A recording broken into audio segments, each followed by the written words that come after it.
ខ្ញុំគ្រាន់តែបរាជ័យក្នុងបេសកកម្មហើយត្រូវរន្ទះបាញ់សោះមិនក៏ដល់ថ្នាក់នឹង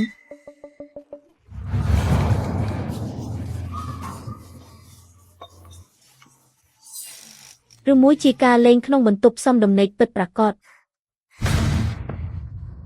លំហវិញ្ញាណនៅតែមានឈឺក្បាលណាស់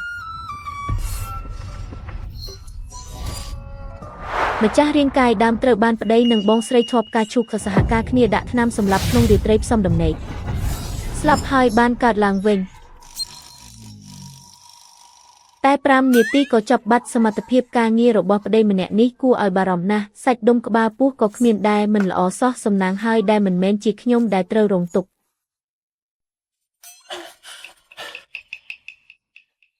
បងឆេងយួនមកពីខ្ញុំមានឋានៈទាបទើបធ្វើឲ្យប្អូនស្រីទទួលបានឋានៈជាបុត្រីច្បងនិងបានទ្រព្យបណ្ណាការដ៏ច្រើនបែបនេះ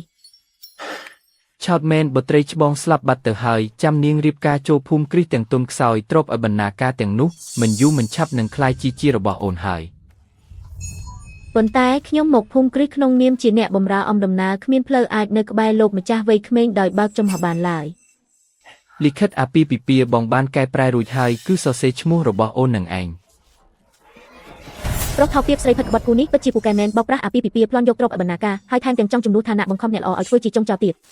ក្នុងពេលដែលខ្ញុំបានទទួលការចងចាំនឹងឋានៈរបស់នាងហើយចាំមើលទៅយុទ្ធធម៌នេះខ្ញុំនឹងទារមកវិញទ្វេដងជំនួសនាង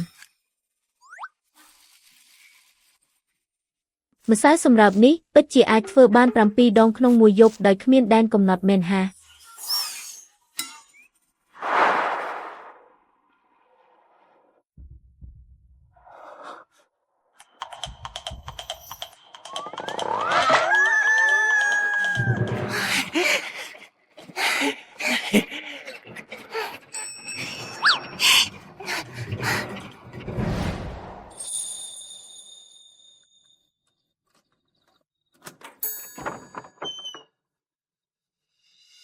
មានបានហើយ Shen and Rule មិននៅទីនេះទេអញ្ចឹងទ្រព្យបណ្ណាការនិងរបស់របរក្នុងក្លងភូមិគ្រីស្ទទាំងអស់នេះជារបស់ខ្ញុំហើយ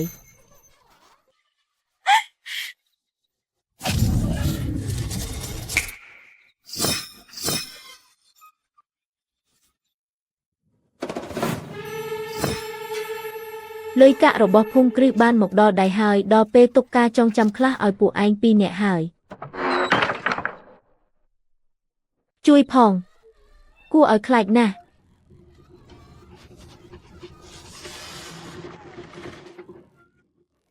ពន្លត់ភ្លើង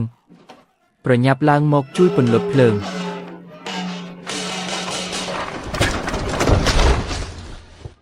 អ្នកនាងមិនអីទេធ្វើឲ្យខ្ញុំភ័យស្ទើរលេចនំហើយមិនអីទេស្រួលណាស់មកក្រោកមើលរឿងសប្បាយជាមួយគ្នា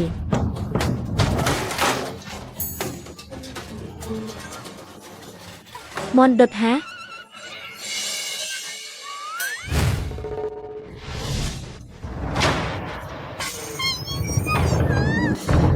ឈួតឡប់មែនយប់រៀបការបែរជាមានរឿងអាស្រូវបែបនេះមុខមាត់ភូមិគ្រឹះត្រូវពួកឯងបំផ្លាញអស់ហើយលោកឪពុកខ្ញុំនិងយាននៅស្រឡាញ់គ្នាទៅវិញទៅមកហើយបានរួមដំណេកជាមួយគ្នារួចហើយនាងជាភរិយារបស់ខ្ញុំសូមលោកឪពុកជួយបំពេញបំណងផងពិតជាស្រឡាញ់គ្នាទៅវិញទៅមកល្អណាស់ទោះជាយ៉ាងណាពួកឯងទាំងពីរបានគេងជាមួយគ្នាហើយឈ្មោះក្នុងលិខិតអាពាហ៍ពិពាហ៍ក៏ជាឈ្មោះ Shen Engine ដែរចាំដល់ពេលភូមិគ្រឹះរបស់លោកប្រកល់ទ្រព្យបណ្ណាការខ្ញុំមកវិញខ្ញុំនឹងលុបចោលការរៀបការភ្លាមរួចចាក់ចេញទៅពួកឯងចង់ធ្វើអីក៏ធ្វើទៅយ៉ាងម៉េចដែរលុបចោលការរៀបការគឺមិនអាចទៅរួចឡើយ Shen and Rule ឯងមានតែលិខិតលែងលះពីឆេងយួនមួយច្បាប់ប៉ុណ្ណោះលោកមិនអីទេឈ្មោះក្នុងលិខិតអាពាហ៍ពិពាហ៍សរសេរឈ្មោះ Shen Engine តើវាពាក់ព័ន្ធអ្វីនឹងខ្ញុំ Shen and Rule តើឈ្មោះនរណាក្នុងលិខិតអាពាហ៍ពិពាហ៍វាសំខាន់ណាស់មែនទេឪពុករបស់នាងបាននិយាយរួចហើយថាបងប្អូនស្រីទាំងពីរនាក់របស់នាងត្រូវបម្រើប្តីតែមួយគឺជារបស់ភូមិគ្រីស្ទខ្ញុំទាំងអស់ពិតមែនហើយសូម្បីតែឪពុកបង្កើតក៏មិនមែនជាមនុស្សល្អដែរទោះជាយ៉ាងណាមានតែមួយម៉ាត់គត់លុបចោលការរៀបការហើយសងលុយវិញបើមិនដូច្នោះទេខ្ញុំធានាថានៅថ្ងៃស្អែកព័ត៌មានក្តៅគប់របស់នគរណានយ៉ាវគឺជារឿងអាស្រូវដែលភូមិគ្រឹះសហការជាមួយគ្រូសា Shen បោកប្រាស់អាពាហ៍ពិពាហ៍និងទ្រព្យបណ្ណាការជាក់ជាមិនខានកុំឲ្យមុខមិនយកមុខហើយសោះពេលចូលមកក្នុងភូមិគ្រឹះហើយទាំងខ្លួនប្រាណនិងទ្រព្យបណ្ណាការរបស់នាងគុំសង្ឃឹមថានឹងបានយកចេញទៅវិញអសោះលោកម្ចាស់លោកស្រីមិនល្អទេប្រអប់ទ្រព្យបណ្ណាការរបស់ភរិយាគឺទេស្អាតអស់ហើយឃ្លាំងរបស់ភូមិគ្រឹះក៏ទេស្អាតអស់ដែរលោកម្ចាស់ឃ្លាំង